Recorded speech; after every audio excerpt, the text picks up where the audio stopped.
Hey everyone, this is Mike, and today it's time for Red Mage. Now, if I had to give one word to Red Mage right now, then I would say that it is smooth. Red Mage has always felt really good to play, but they've somehow made it feel even better. And if I had to look at all of the caster changes in Endwalker, then I think Red Mage might have just won it in this expansion. They've made the gameplay feel better, they've gone further into the supportive caster identity, and they've fixed some issues with the job that weren't really issues but small annoyances. And now that they're gone, it adds to this smooth feeling. So it's not just the new skills that feel good, but also a lot of the changes that have happened to our existing skills. So let's start there. Both our Gap Closer and Backflip now have 2 charges. This makes it so that we can save a usage for movement if we were to need it.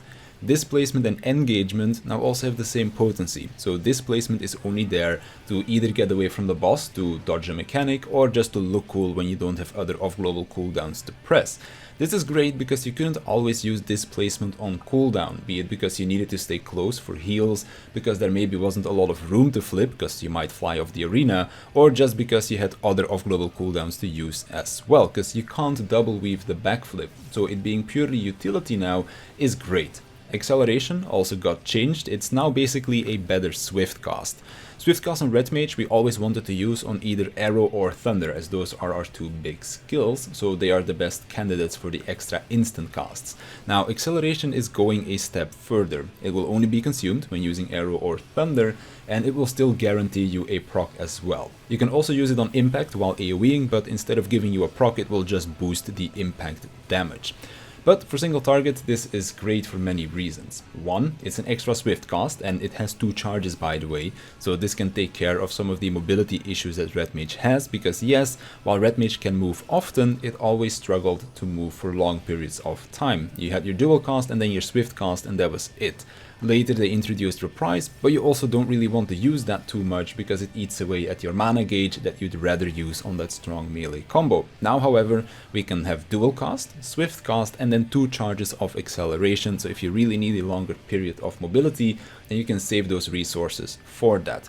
It's still guaranteeing a proc also means that you can save it for when you run out of procs, and then you can weave it in for some extra damage. It's a very flexible skill and I do like that.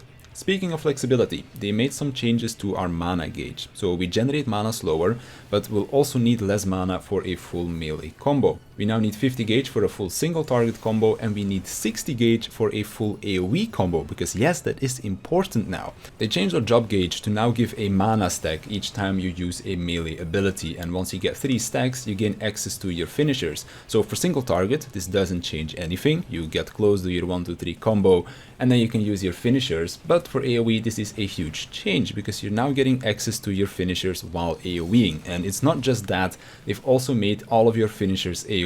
So it's an amazing quality of life change for dungeons specifically, but if there was to be a fight where you have an ad phase where you can cleave, or a 2 target boss fight, then Red Mage can get some extra damage in now compared to before. Also, only needing 50 mana for your full melee combo means that you have more time to hold your melee combo as well, as it now takes longer for you to cap your gauge. There have been fights in the past where you can't just get in close to the boss once your gauge is full, and now you have a lot more time to wait before you need to use your melee combo without losing any mana, because you're holding it for too long. Still possible of course, but you need a lot more time now to cap than you did before. Magnification now also grants a flat 50 gauge and has been given the stack treatment when looking at the damage bonus that you get from it. 50 mana is enough for a melee combo, and then the 6 stacks of damage will cover your 3 melee attacks and then also your 3 finishers. It also doesn't grant a stack of your movement actions anymore, because it used to reset them in Shadowbringers, and I think in the media tour it gave like 1 stack of each, but that's not the case anymore, which I personally don't dislike. It just means that you shouldn't use your movement skills as they come up, because you might want to save your gap closers to getting close when you need to get close to the boss for your melee combo. But I'm a monkey brain player, so I see a skill light up and I press it, so I sometimes end up wanting my gap closers to get to the boss, and then I forget that I don't have a stack for it, so I just have to waddle back to the boss because I already pressed Magnification. One last thing about the gauge is that you can also use your melee combo and then hold your finishers for later. Now this is not really something that will be practical in a normal fight, as casting anything else will get rid of your mana stacks, but in case you end up finishing a boss or a phase with a melee combo, you can take your mana stacks with you and then start the next pack of mobs or the next phase with your finishers. Again, not really something that will happen that often, but when you're hunting, or for example in the dungeon run that you're seeing in the background, it came in useful, so I thought I would just mention it.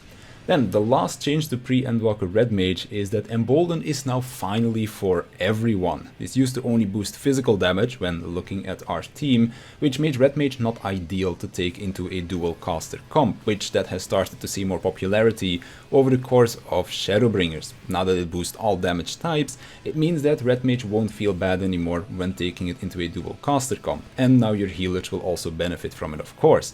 Not only that, but it's also a flat 5% for its entire duration, so no longer starting off strong and then losing potency over time, so again a great change. And then we finally have our new stuff. Arrow and Thunder have been given an upgrade. This is mainly a visual update, because yes, it does more damage, but nothing has changed in terms of how much mana it generates for you. We then have Magic Barrier. This is a new defensive ability that reduces incoming magic damage by 10%, while also granting a 5% healing buff for 10 seconds to your team, thus playing more into the supportive caster identity. We now have Magic Barrier, Addle, the Chain Resin capability, and Embolden now affecting the whole team, so compared to what the other casters bring to the table, Red Mage really sticks out as the support now. And then we of course have our new finisher, Spell Resolution. This is a combo action coming from Scorch and deals AoE damage in a line in front of you while also generating some mana gauge. So your melee combo now looks like this. You get in close, do your 1-2-3 combo, choose either Flare or Holy, depending on which of your mana gauges is the lowest, and then we use Scorch into Resolution. And with that I think I've touched on all of the changes that have happened to Red Mage.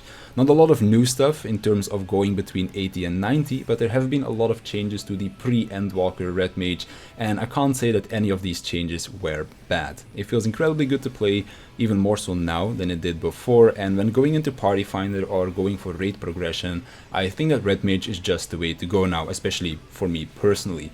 Black Mage feels really good to play, but when I want to bring that extra rest to the team, then it's a very easy choice between this and Summoner. While Summoner still feels okay to play, Red Mage feels great to play. From the extra support it brings and just the feeling of its playstyle, it definitely takes the win over Summoner for me, because I've always loved the Red Mage playstyle. The dual casting passive and the melee combo are just two things that I really love about the job, and they do not only feel good, but they look cool as well. You dash in close to the boss, do that melee combo, stylishly flip away and then do your 3 big finishers.